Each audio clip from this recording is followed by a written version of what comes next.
And now we reach July 10th of this year. That is 2026. One of the weirdest, most fucked up, craziest years I've honestly lived through yet. For just given it's just a weird, bizarre year overall. But anyway, this is your host, Isaiah Peters. And now we are in Great Sorgia Dawn's Chapter 2. And honestly, one of my favorite chapters because it introduces my personal favorite, the cleric himself, Franklin. Who is Franklin? If you remember, he is a devout, grim cultist priest, and it's gonna be fun. So without further ado, let's jump right in. Chapter 2. After safely ensuring Amari, Sejani, and Naomi all returned to their respective homes, Tokala and Minerva were walking about in the streets of Thorsburg as the morning sky slowly became an ominous gray color. Just then, it started to drizzle. Suddenly, Minerva started walking a bit closer to Tokala, gently holding on to him as he continued surveying their surroundings. "You good, Mimi?" Tokala asked before he noticed a robed, lanky young man quietly walking about in a carefree yet sinister manner. "I will be okay, Kala." Minerva looked at Tokala adoringly. "I could fight like you know." Tokala chuckled. "Baby, you're clinging to my sides as if I'm your shield." Minerva shrugged for a brief moment. "Well, you kind of are my shield. You really are my shield, my sweetie." "I hear ya." "Ha ha ha," Tokal laughed with her before he then noticed the robed young man with very pale skin, black robes, dark blue pants, and black shoes calmly walking toward them. Then the young pale man's eyes glowed a faint, ominous purple. His hair was black, gelled back, and slightly long enough to reach the middle of his back. Without wasting time, the young man gave Tokala and Minerva a small bow while playfully adjusting his loose skull and moon necklaces. "Good morning, brave souls. My name is Franklin Duh, and I look forward to getting to know you both." His tone was calm yet eerie. Minerva quickly stood behind Tokala. What's up, man?" Tokala uncomfortably shook hands with Franklin. "You are a strong warrior, leader of the Death Stinger's gang of pirates." Franklin smiled calmly. "I've heard of you for some time now." Tokala What the fuck? Tokala thought as he stayed composed despite himself. "I suppose people wouldn't know of me and my actions around here as of late." "Yes." Franklin rubbed his pale, cold hands. "You have led your little gang of freedom fighters to battle plenty of times, and I can already see tiredness in your golden eyes. And judging by your clothes and overall appearance, you're a Direx's worshipper." Tokala tried hard to maintain his calmness before Franklin. "You're not even from Roveria, are you?" "Why, you are correct, young sir." Franklin bowed in a rather haunting manner. "I am from the kingdom of Ditoria, and like those peace Indians roaming Thorsburg right now, I've come here to make peace for my people and yours." "Baby, please just let us leave," Minerva carefully observed the cleric. "You see, I am a cleric for the religion Direxism, a religion where its worshippers respect and adheres to the four core aspects of such a divine and rich belief: darkness, despair, death, and destruction. Isn't that great?" He looked at the two with mildly strong enthusiasm. Both Tokala and Minerva were quickly unnerved and stood silent. "Ah, I see you two are already thrilled in more ways than one, and I love it." Franklin smiled devilishly. "You both are already making me proud of your willingness to feel the greatness of despair." "Okay, first of all," Tokala quickly raided his hidden pocket knife. "Make one wrong move, and you die, my friend."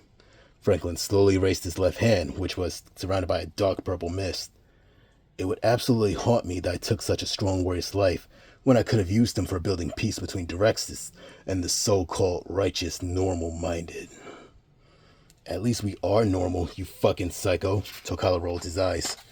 "Then why not allow yourself to become a member of my community?" Franklin chillingly sliced his own left wrist and drank a bit of his own blood.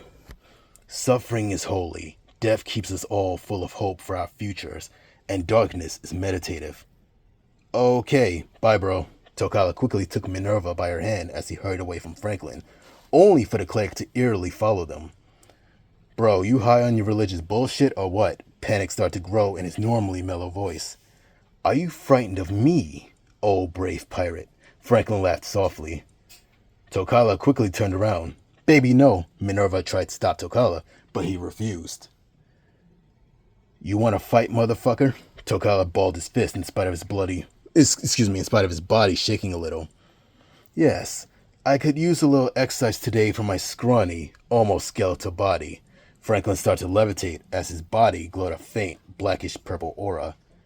Alright, let's go. Tokala, against Minerva's objections, then charged at the cleric and immediately started battling him. As the two warriors clashed, Minerva called out for help. Help! I need help! Her gentle, warm, and soft voice was filled with great fright. Please, somebody help us! She watched Tokala, who's already a strong and capable combatant, being slowly overpowered by the religious warrior, before Franklin then slammed him down to the ground, via manipulating the shade around them. Stop! Minerva ran and barely pushed Franklin. Get away from him! I beg of you, sir! She tearfully sat beside Tokala and held on to the young tribesman. You clearly love this man, do you? Tell me, what is your name? Franklin eyed her ominously. Death will only strengthen your resolve, a point that especially will become more apparent now, given our global war we are forced to face. His grin was sickeningly taunting. Minerva writ, sir. Her body trembled. Come, baby, let's just go. Tokala, also trembling, quickly stood up and dusted himself off and grabbed Minerva by her waist protectively. Name's Tokala Som, Dark Lord. A Dark Lord I am indeed, Franklin replied. Thank you for noticing. He bowed yet again. I shall see you two another time. Maybe while I go and see what your homeland has to offer me. Then, he wordlessly turned the other way and started taking his leave. Are you okay, Tokala? Minerva asked with concern. You really should be more careful. I fought strong and vicious warriors, but this one, Tokala remained calm. However, as one can imagine, he was horrified at this moment. That dude's definitely built different. I low-key feel like a punk. Minerva gasped quite hard. Then, Tokala, don't ever talk down on yourself. Please don't do that. You are easily one of the strongest and coolest people I know, she said defensively. Tokala remained quiet, but then, if he wanted to, he could have killed me easily, and I would have failed to protect you if he wanted to also end your life.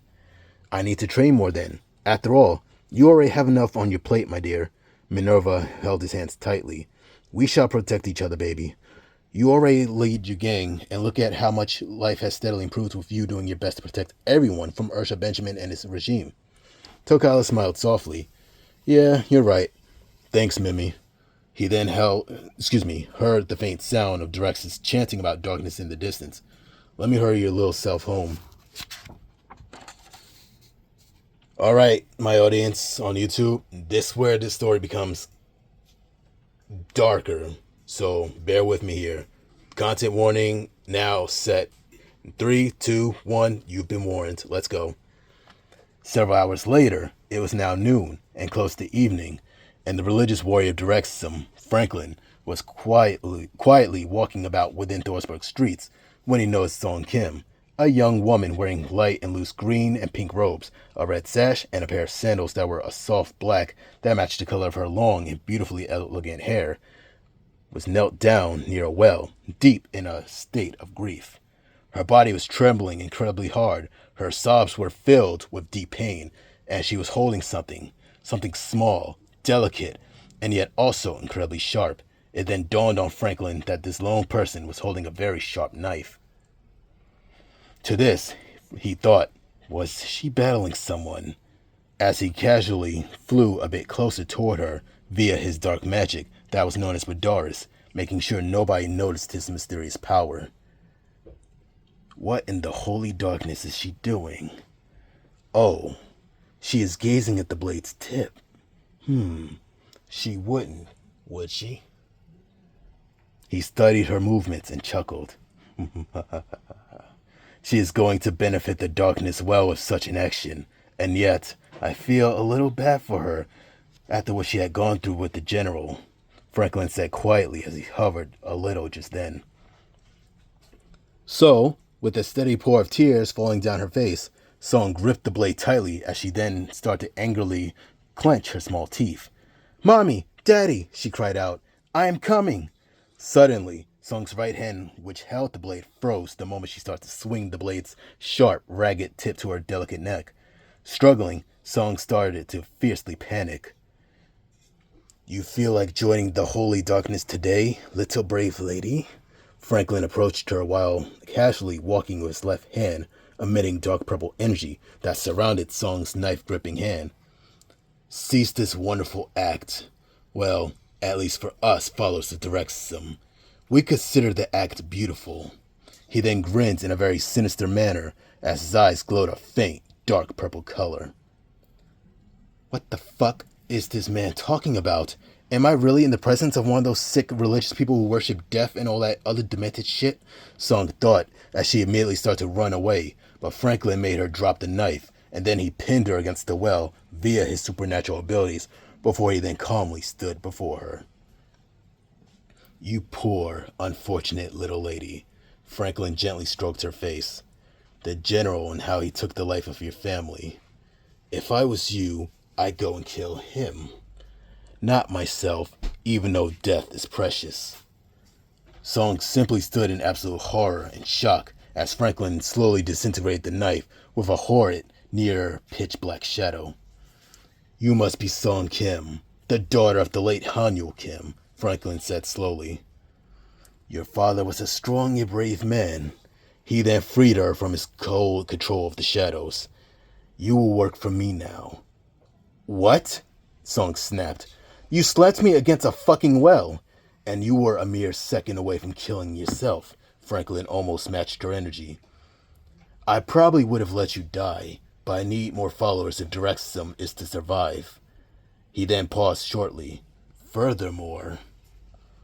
Song was ready to strike, and so she lunged at the cleric. However, tisk, tisk, tisk. Franklin stopped her he stopped her by gently pinning the tip of his cold, pale finger against her forehead. "You are in deep pain, so instead of letting a kind soul such as you die without purpose, I will grant you a purpose." His eyes then stopped glowing. She was suddenly quiet. Then, "You did save me, but why? Just leave me alone, you religious terrorist." Franklin chuckled. "Rise, little woman, and together, revenge will be yours in due time.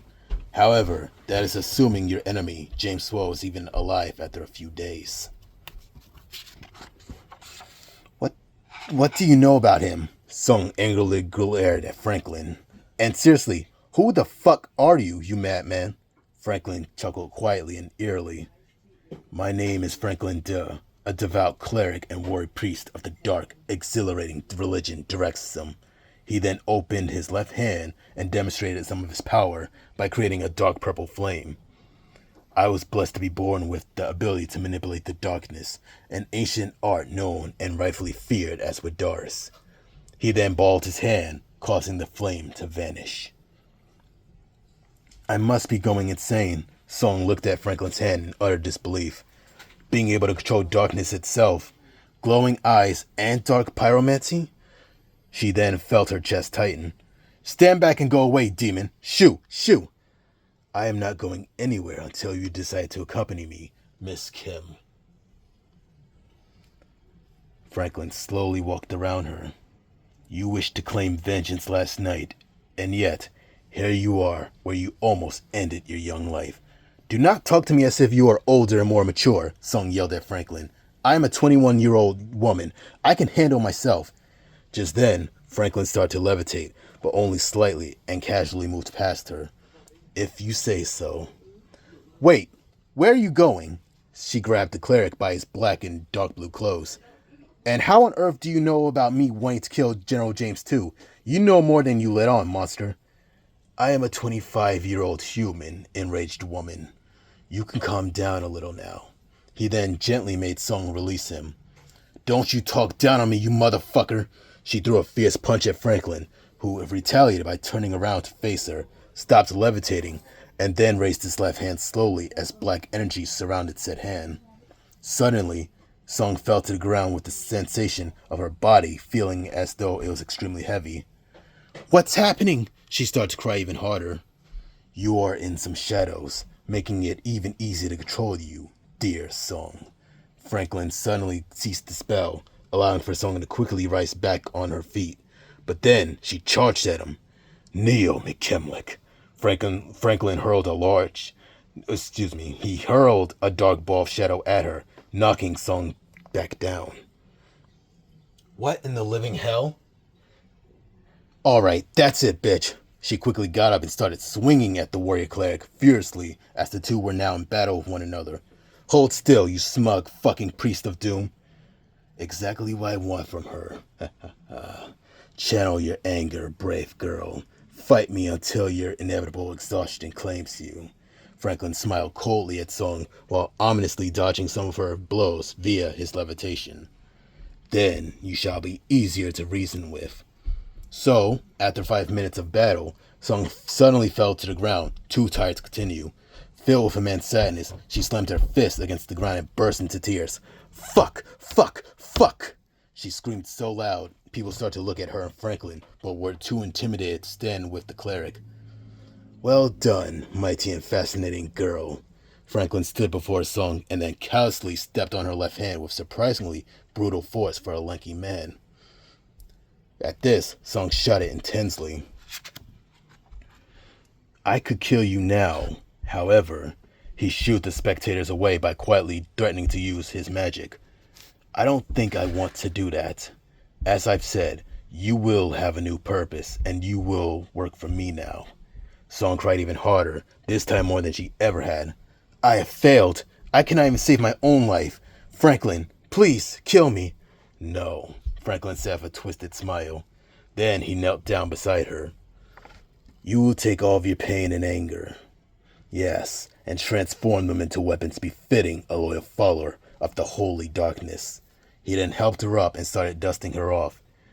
Deep emotional pain stemming from a situation such as yours would serve to create a darkened suit of armor in mine. You become a powerful force of nature with such a sweet, blackened heart. You're insane. Song clutched her chest, struggling to get herself to move away from Franklin as she was now paralyzed by deep fear. Insane?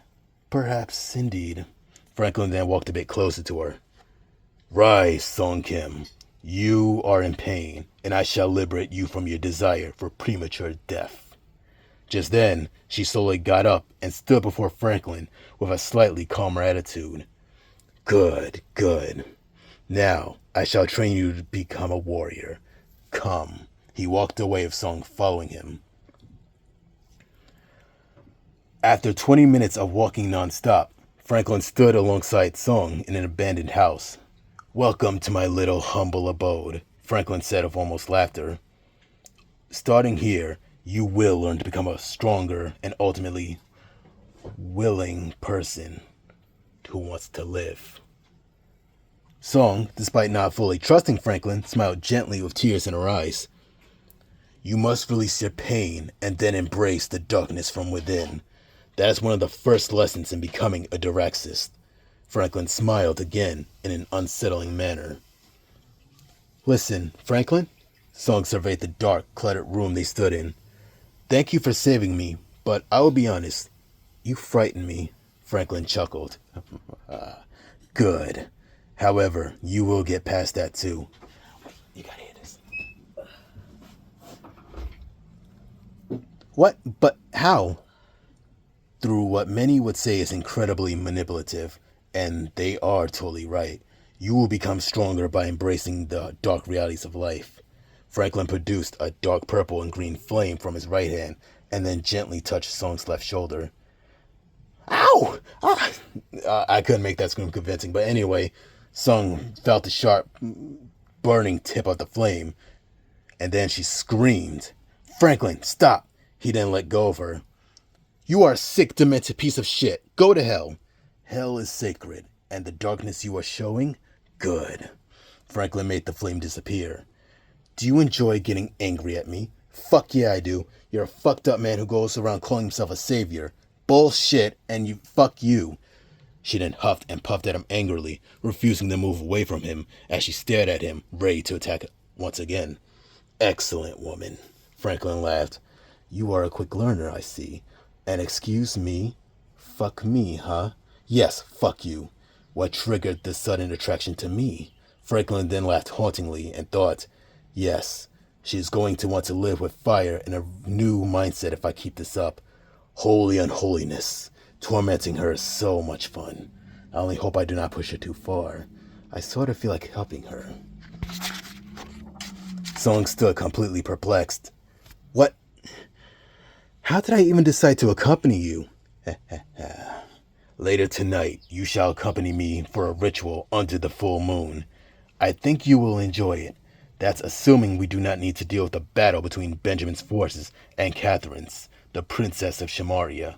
Then again, that would just make gathering willing followers all the easier.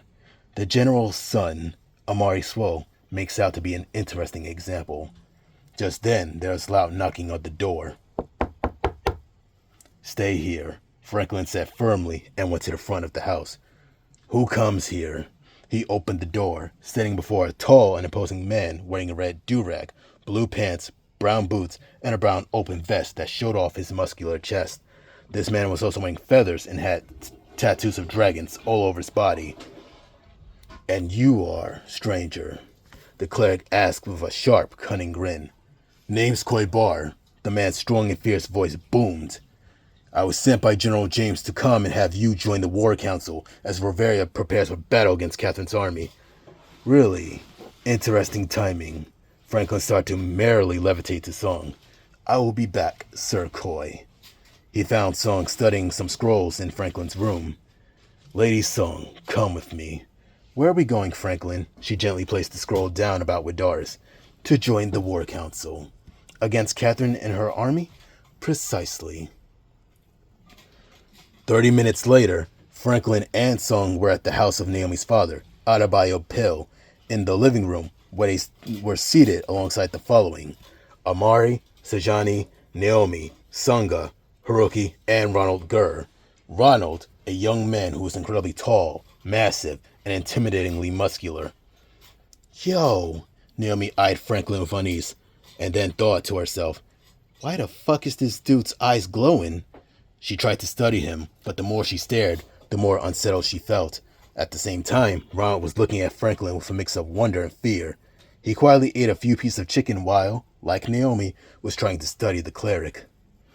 Seeing that he was being watched, Franklin laughed quietly as the many other people present, Minerva, James, Hayato, and Ashanti included, were speaking with one another about how to handle the oncoming battle against Catherine Vot and her army. We will rush them down, James smacked his fists together. Catherine may have the superior numbers, but we have me and my boys, Ronald Gurr and Kevin Ritt. He then received a bottle of hard beer cup from Ashanti and guzzled it down quickly. Ah, good shit. Or perhaps we can try something a bit more diplomatic, General, Minerva said, fearful of James' destructive temper. Like what, little girl? James snapped at her. The fuck out of here. Hey, bro, chill out, man. Tokala eyed James with a tense glare. Excuse me? James angrily moved Minerva aside and marched straight to Tokala. Got something you should say, motherfucker? He stood within inches of his face. Leave her alone, big man. That's all. Tokala did not break eye contact with the fierce general, while both Minerva and Sangha rushed to young tribesman's side in the face of James. Baby, just forget it. Minerva tried to move Tokala away, but the tribal warrior quietly refused. Pussy, James snarled as he walked away from the three. Then prove me to be one if you're so big and bad, Tokala quickly replied with mild anger.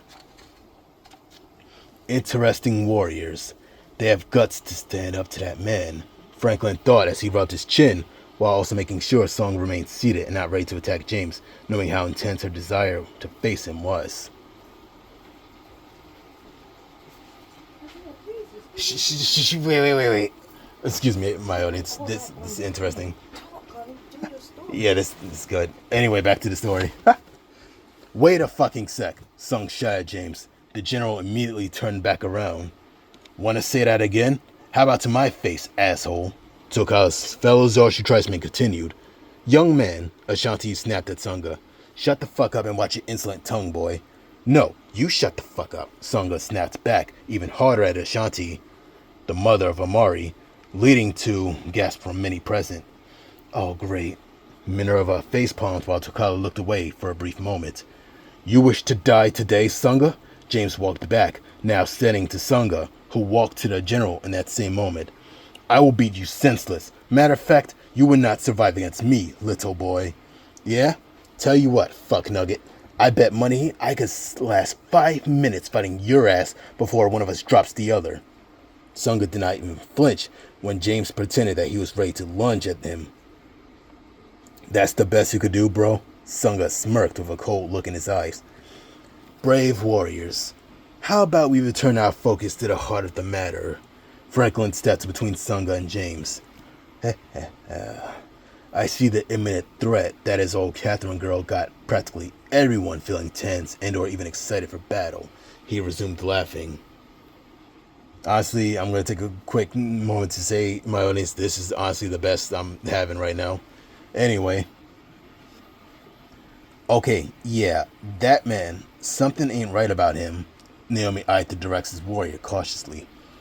You dare to disrespect me and my wife? James yelled at Sunga fiercely. Are you that desperate to try and make yourself look strong? You are not strong, boy. You're just some attention-seeking pussy who lives in the shadow of this bitch wearing the silly beanie hat. He angrily pointed at Tokala. Tokala started to walk toward James, but Minerva quickly stopped him. Please, my love, Minerva said fearfully. Don't. Mimi, someone needs to humble this dude, Tokala argued. Kala, someone needs to keep you and your brother-in-arms safe from that man. Minerva argued back calmly.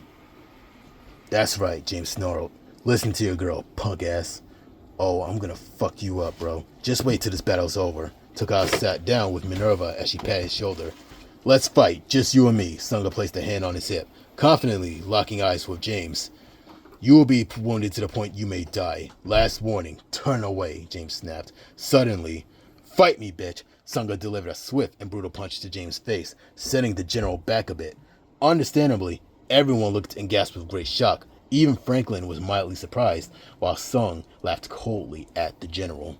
You, how fucking dare you? James rushed towards Sunga, who quickly marched to the general. What's up? The general raged. My fucking desire to beat the bricks off you, punk-ass motherfucker. Sunga snapped back with his knife ready while James had readied his pair of swords. Excellent. Franklin clapped his hands. What an excellent display of raw anger and darkness, warriors. However, the battle with Princess Catherine, we still have a job to do. I'm not through with you, James hissed at Sunga. You and Tokala, y'all scrawny asses are lucky. Bro, the fuck I did wrong, Tokala sprang up. I'll happily beat the bricks off you too. Shut the fuck up and go sit. He crossed his arms as Minerva hugged him protectively. After the battle, that's all I have to say, James continued before Adebayo cleared his throat. Are we all done yet? Adebayo looked around the room. Good? Good. Now then, he called forth Hayato. Hayato Seo, the leader of Pisindia's Seo clan, will be joining us for the battle alongside especially his samurai as well as his two grandsons, Takashi and Haruki. He pointed to the young samurai and ninja. Sorry, I had to read something off my phone to be clear.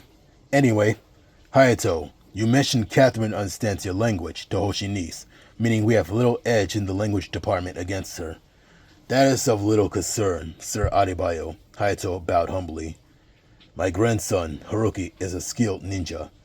Ew. Naomi happily snapped her fingers. Haruki's gonna be lit in battle. Furthermore, Hayato continued, Takashi is easily amongst the best of my samurai. And make no mistake, his charismatic spirit makes for a deadly companion for his warrior spirit. The elderly man continued, even further. Then he thought to himself, I did not want to say that last part, knowing we are still in the domain of the Roverians. However, sometimes a gamble needs to be taken for success, especially in war. If I may add, Franklin spoke before many looked at him curiously and yet with varying levels of unease. We can also send me into battle against some of Catherine's strongest warriors. You see, she would more than likely expect the esteemed General James or even his son, Amari boy, to step directly into duels. She would never expect a mere worshipper such as myself to head into battle. That actually doesn't sound like a bad idea. Adebayo was mildly amused. Any objections with Franklin's plan? Some agreed, whereas others remained unsure. No, Amari shouted. Let me face some of Catherine's top warriors. He gripped his spear tightly. You are an interesting one, Franklin said quietly. I like you, Amari boy. Your time perhaps will come. Much later. What the fuck you mean, cleric? Amari got up from his seat. Think you fool. Franklin walked to the young swell slowly. The element of surprise will be very important for this battle. Haruki, Takashi, and myself can easily play our distinct roles for surprise attacks. He then eyed Amari coldly. Now, sit down. His words were filled with a very chilling tone, and Amari sat back down quietly. Thank you, kind sir, the cleric said while swinging his hair while letting his eyes glow. Naomi chuckled quietly and thought, this cleric dude may be sort of haunting, but homie's got some sass. Any questions? Adebayo asked. There was no response. Good gold. This will conclude the meeting. Everyone, let us now ready ourselves for battle. Everyone nodded, cheered, and or agreed in similar ways before they then went their own separate ways. And thus conclude Chapter 2. And we're just barely past the 30-minute mark. I will see you all in the next episode. And P.S., I had so much fun doing this. Oh man, I love Franklin. He's just so warped. As a character, he's really fun, and I don't blame anyone who would have the honor to voice him. If Franklin is that cool, and if you think he's cool now, I'm not going to spoil it, but wait till we get deeper into the story. That's all I have to say. Anyway, God bless everyone.